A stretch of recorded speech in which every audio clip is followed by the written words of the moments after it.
السلام علیکم ورحمۃ اللہ وبرکاتہ۔ امید ہے کہ آپ سب خیریت سے ہوں گے، اور دعا ہے اللہ تعالیٰ سے کہ اللہ تعالیٰ آپ سب کو اپنی حفظ و امان میں رکھے، آمین ثم آمین۔ بچوں، آپ سب کے پاس 7 کلاس کی یہ والی کتاب اسلامیات کی موجود ہوگی۔ اسی کتاب کا آپ لوگ صفحہ نمبر 9 کھولیے۔ آج ہم سبق پڑھیں گے ایمانیات اور عبادات۔ پہلے ہم اس سبق کے پہلے حصے یعنی کہ ایمانیات کے بارے میں پڑھیں گے کہ ایمانیات کیا ہے، ایمان کا مطلب کیا ہے۔ ایمان کا مطلب ہے اقرار کرنا، مان لینا، دل سے تسلیم کرنا۔ اصطلاحاً ایمان کی تعریف کی جائے تو ایمان کا مطلب زبان کا قول ہے، دل سے اقرار کرنا ہے، جسم کے اعضاء سے عمل کرنا ہے، اور ایمان اللہ کی اطاعت سے بڑھتا ہے اور شیطان کی اطاعت سے گھٹتا ہے، مطلب کم ہوتا ہے۔ ایمان کے کل 6 ارکان ہیں۔ ارکان کا معنی کیا ہے؟ ارکان رکن کی جمع ہے۔ رکن کے معنی ہے کھمبا، ستون، پلر۔ گویا کہ ایمان ایک چھت ہے اور ارکان اس کے پلرز ہیں، ستون ہیں۔ وہ کون کون سے ہیں؟ تو آپ صلی اللہ علیہ وسلم نے ایک حدیث میں فرمایا، آمنت باللہ وملائکتہ وکتبہ ورسلہ والیوم الآخر والقدر خیرہ وشرہ من اللہ تعالی والبعث بعد الموت۔ یعنی اللہ پر ایمان، رسولوں پر ایمان، فرشتوں پر ایمان، کتابوں پر ایمان، قیامت کے دن پر ایمان، اور اچھی اور بری تقدیر پر ایمان۔ آج ایمانیات کے ٹاپک میں، جو کہ انتہائی وسیع ٹاپک ہے، صرف ہم رسولوں پر ایمان کے بارے میں پڑھیں گے کہ رسولوں پر ایمان لانے کا کیا مطلب ہے۔ رسولوں پر ایمان، تاکہ آپ یہ جان سکیں، اس ٹاپک کو پڑھنے کے بعد آپ یہ جان سکیں گے کہ آپ رسالت کے مفہوم کو اور اس کے تقاضوں کو سمجھیں۔ یہ جان لیں کہ انبیاء اور رسول معصوم ہوتے ہیں، تمام گناہوں سے معصوم ہوتے ہیں، پاک ہوتے ہیں۔ اور ختم نبوت کے بارے میں جان لیں کہ حضرت محمد صلی اللہ علیہ وسلم اللہ کے آخری نبی اور رسول ہیں، اور ان کے بعد نہ تو کوئی نبی آئے گا اور نہ ہی کسی نبی نے آنا ہے۔ اور تمام انبیاء علیہ السلام پر ایمان لانا لازمی ہے۔ یہ تمام باتیں آپ جان سکیں گے اس ٹاپک کو پڑھنے کے بعد۔ اب ہم رسولوں پر ایمان کے بارے میں پڑھتے ہیں، مگر اس سے پہلے میں آپ کو یہ بتانا چاہوں گی کہ رسول اور نبی میں فرق کیا ہوتا ہے۔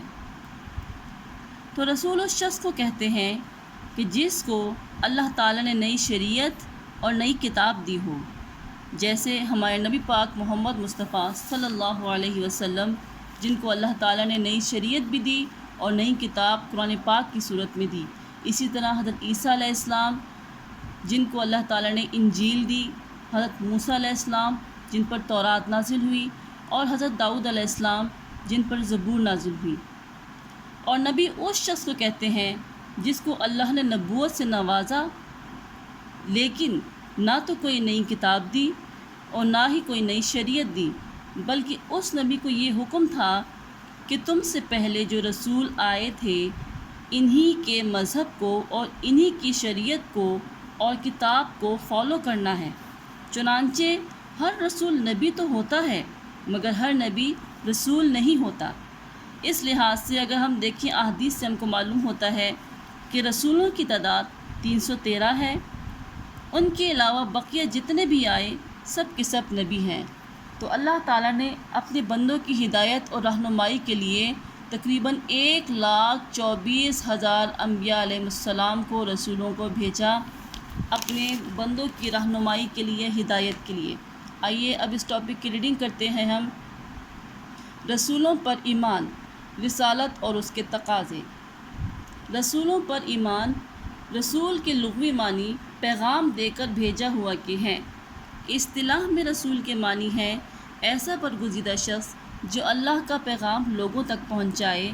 اللہ تعالیٰ نے اپنا پیغام لوگوں تک پہنچانے کے لیے جن خاص بندوں کو منتخب فرمایا، ان کو نبی اور رسول کہتے ہیں۔ قرآن مجید میں نبی اور رسول دونوں الفاظ استعمال ہوئے ہیں۔ اللہ تعالیٰ نے انسانوں کی ہدایت کے لیے کم و بیش 1,24,000 انبیاء اور رسولوں کو مبعوث فرمایا، اور یہ سلسلہ نبوت و رسالت حضرت آدم علیہ السلام سے شروع ہوا اور حضرت محمد مصطفیٰ صلی اللہ علیہ وسلم پر ختم ہوا۔ تو بچوں، آگے پڑھنے سے پہلے میں آپ کو تھوڑی سی وضاحت کرنا چاہوں گی کہ اللہ تعالیٰ نے انسان کو پیدا کرنے کے بعد اس کی تمام ضروریات کو پورا کیا۔ دیکھنے کے لیے آنکھیں دی، سننے کے لیے کان اور سونگھنے کے لیے ناک، بولنے کے لیے زبان، کام کرنے کے لیے ہاتھ، چلنے پھرنے کے لیے پاؤں، کھانے پینے کے لیے منہ اور سوچنے کے لیے دماغ اور عقل دی۔ لیکن یہ تمام کی تمام قوتیں اور صلاحیتیں محدود ہیں۔ ان کی بنیاد پر انسان کا اچھے اعمال کرنا اور ہدایت کے راستے پر چلنا مشکل ہی نہیں بلکہ ناممکن ہے۔ چنانچہ اللہ تعالیٰ نے اپنے بندوں کی رہنمائی کے لیے اور ان کو اپنے بتائے ہوئے راستے پر چلنے کے لیے چند بندوں کو منتخب کیا جو کہ معصوم تھے تمام گناہوں سے۔ ان بندوں نے، ان برگزیدہ بندوں نے، نیک لوگوں نے اللہ تعالیٰ کی تعلیمات کو اس کے بندوں تک پہنچایا۔ قرآن مجید میں ہے وَمَا يَنطِقُ عَنِ الْهَوَىٰ إِنْ هُوَ إِلَّا وَحْيٌ يُوحَىٰ، یعنی کہ یہ بندے اپنی مرضی اور اپنی خوشی سے کچھ بھی نہیں کہتے تھے، یہ جو بھی کہتے تھے ان کی طرف وحی کی جاتی تھی۔ تو جو شخص لا الہ الا اللہ محمد رسول اللہ، لا الہ الا اللہ کہے لیکن محمد رسول اللہ نہ کہے تو اس کا ایمان تکمیل نہیں ہو سکتا۔ رسالت کے بغیر انسان اللہ تعالیٰ کے احکامات سے واقف نہیں ہو سکتا بالکل بھی۔ اس لیے رسالت پر ایمان لانا ایمان کے لیے، ایمان کی تکمیل کے لیے لازم اور ملزوم ہے۔ آئیے آگے ریڈنگ کرتے ہیں۔ آپ صلی اللہ علیہ وسلم